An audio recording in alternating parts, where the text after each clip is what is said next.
Hello there, it's Sarah from Paper Lovely. Thanks for joining me today. We are going to create our second Clapper birthday card today, and I wanted to do this one in a more traditional colorway to see how that worked out.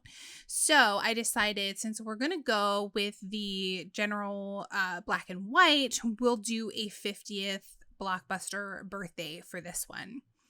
So I have gone ahead here, cut out all my pieces. I've got this actual largest piece that's going to create the pocket for our clapperboard cut out. And then you're going to need to trim out a rectangle that is slightly smaller than 3 3/4 by 5.5. That's going to create the back of our pocket. So I have folded over these edges here, and I'm going to add some 1/8 inch Scor-Tape around all 3 of these edges. And I am keeping that pretty close to the edge. That way I've got some room if I need to stretch my pocket a little bit. It's not completely covered on that flap there. We can curve just a little bit, which you will see me do later as I'm making a little more room for our clapperboard to move. So we're just going to lay that rectangle piece down, center that as best as you can, and then we'll peel away the backing and press all 3 of these flaps down.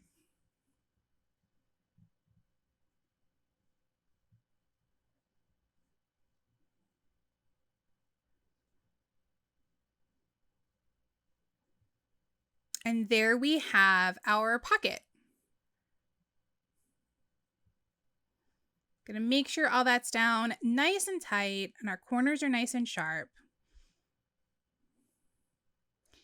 And now we're going to take, let's see, this is the plain strip with the little tab sticking up from it. And that tab has a score line on it. That's going to fold to the inside of our pocket. So we're first going to take this and just line up the edge. And you want that to be right along the edge of the top of that pocket, because this is going to be the bottom portion of the clapper piece. And you want to make sure you don't have any of that black sticking out. Otherwise, it'll make the clapper part look kind of funny. So make sure that's nice and even, and then you're going to fold over that little piece, and it's going to go on the inside of the pocket. This is going to create the catch for the little notch that's on the actual moving piece so that it doesn't pull completely out of our pocket. So you add a little tab of glue just to make sure that's down nice and tight there. And I'm doing my best to curve that so that I don't have any piece of that little tab sticking up there. We want that to be nice and straight across in order for our clapper to line up. I'm just going to pinch that close there with my clip, let it dry. And now you can see how that little notch is going to catch when we turn our card.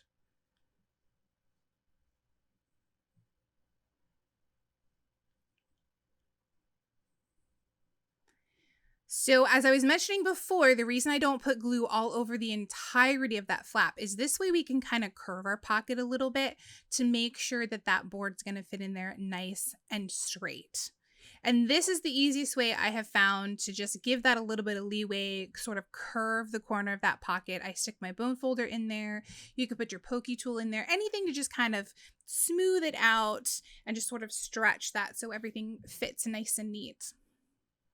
Now for that inside piece, this again is our movable piece. We're going to add one of these strips across the top, and you're just going to line that up nice and even and make sure that your holes are even as well. And that's going to create the top portion of our clapper.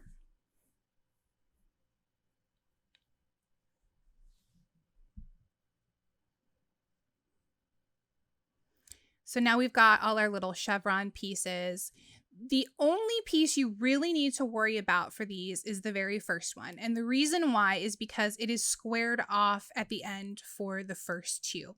So you know exactly how to line that up to get it started right along the edge of your card. Just a little dot of glue, and I will press those into place.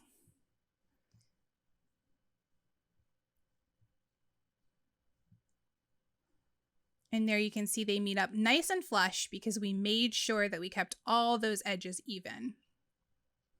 Now, I found the easiest way to keep these spaced out properly is to actually use this as a grid.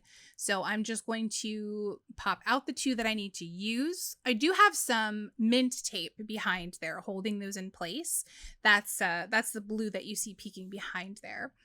And I'm just going to line this up and continue the chevron. That way I can keep everything nice and evenly spaced.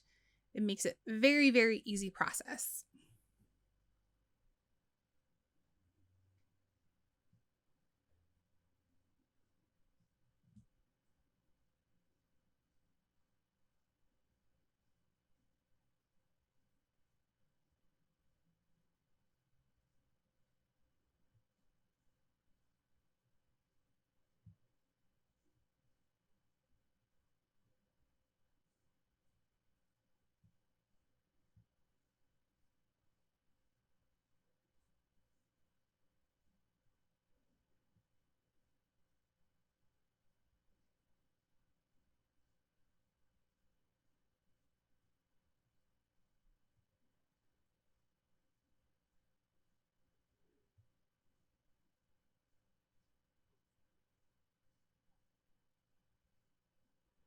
And I'm just checking as I go along to make sure that everything's in its proper place. Making sure this side, the left-hand side of my two pieces, is nice and lined up. There's no surprises when we put everything together.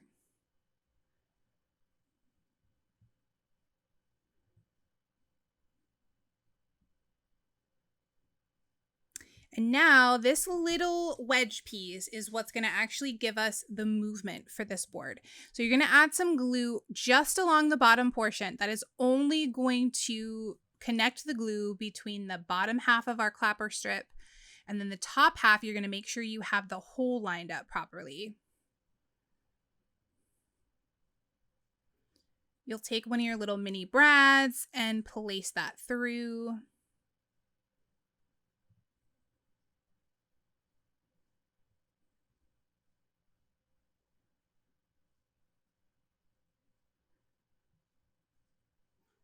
And there we have our working clapperboard.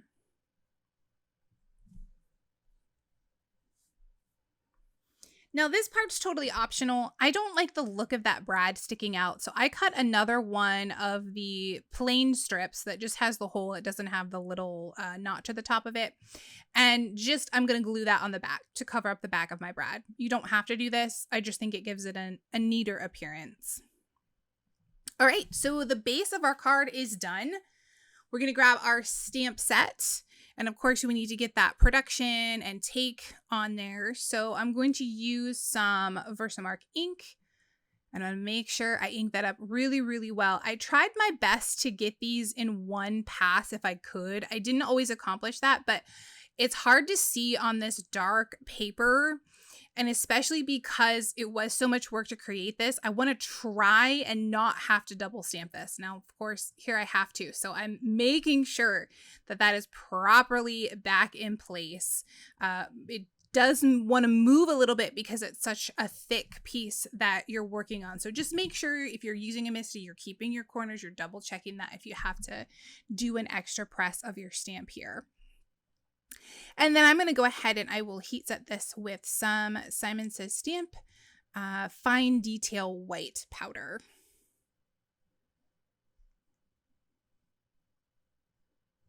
I wanted to add a sentiment, so I'm going to stamp out "Have a Blockbuster Birthday." We're going to add this onto the front of the card. And then I will go ahead and just cut that out off camera with the matching die set.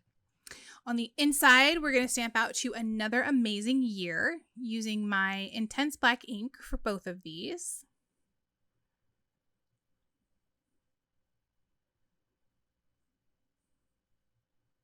And now we'll go ahead and get that Blockbuster sentiment placed down.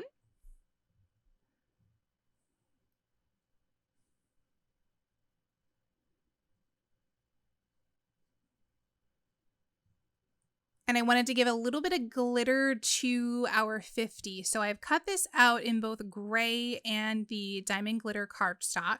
I'm just going to layer these to give a little something extra.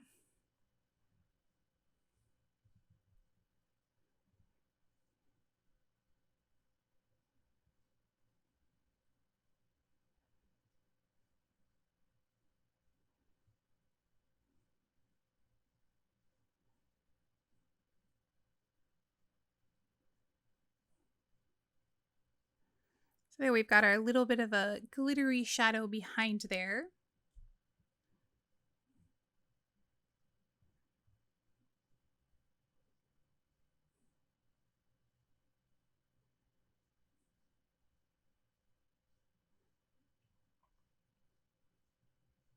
I'm going to add some pop dots behind here.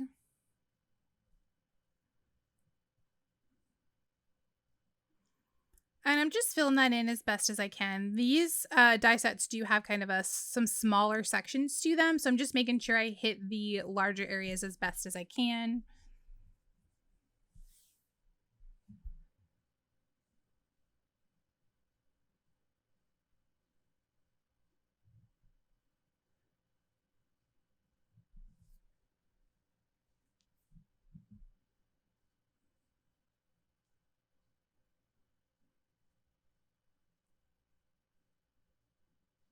And then, of course, we've got to add in some confetti.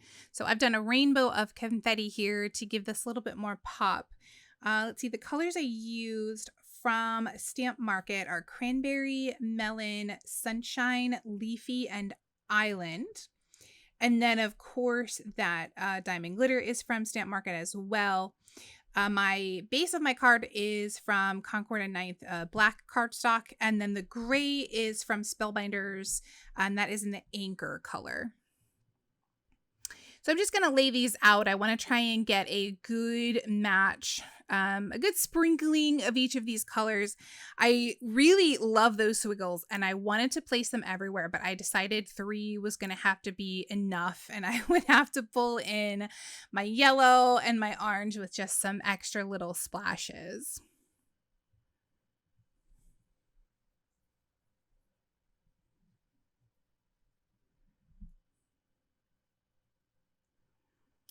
So we'll go ahead and start with the squiggles, and I'm going to just add a little art glitter glue. We'll get all 3 of those pressed into place.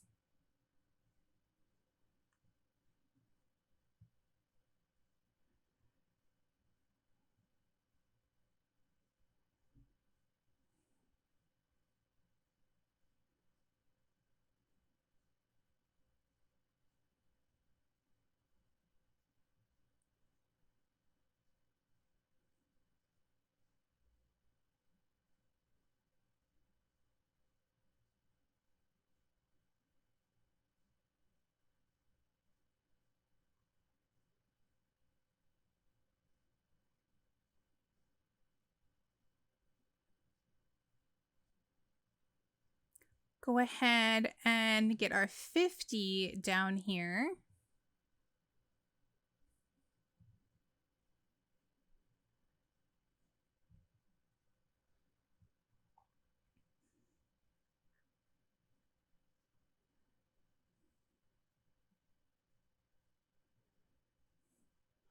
And then this green squiggle, I sort of want to be half on, half off. So that'll give us just a little bit more dimension, kind of give a little more movement to our confetti.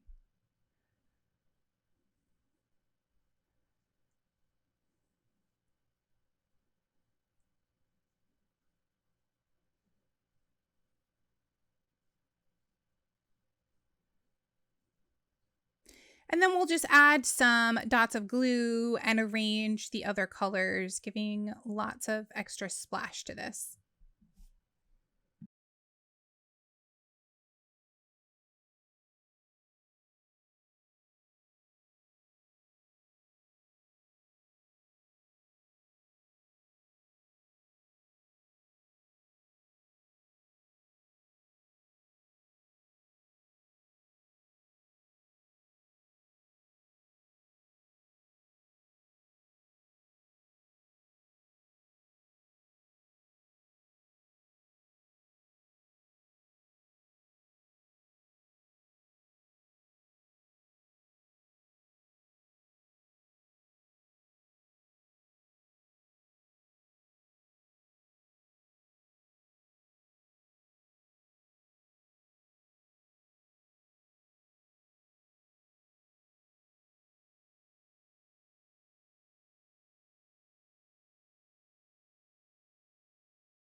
it's kind of hard to stop. I wanted to put speckles everywhere. But that is going to finish our card for today. I think this is such a great gift to any movie lover in your life. This is just one of the coolest cards that I've made in a while. Here are a few close-ups of the finished card. In the description box below, you'll find my blog post, which has additional photos and links to the supplies I've used. If you enjoyed the video, please leave me a comment or a thumbs up and subscribe for more. Thanks again for watching, and I'll see you in the next video.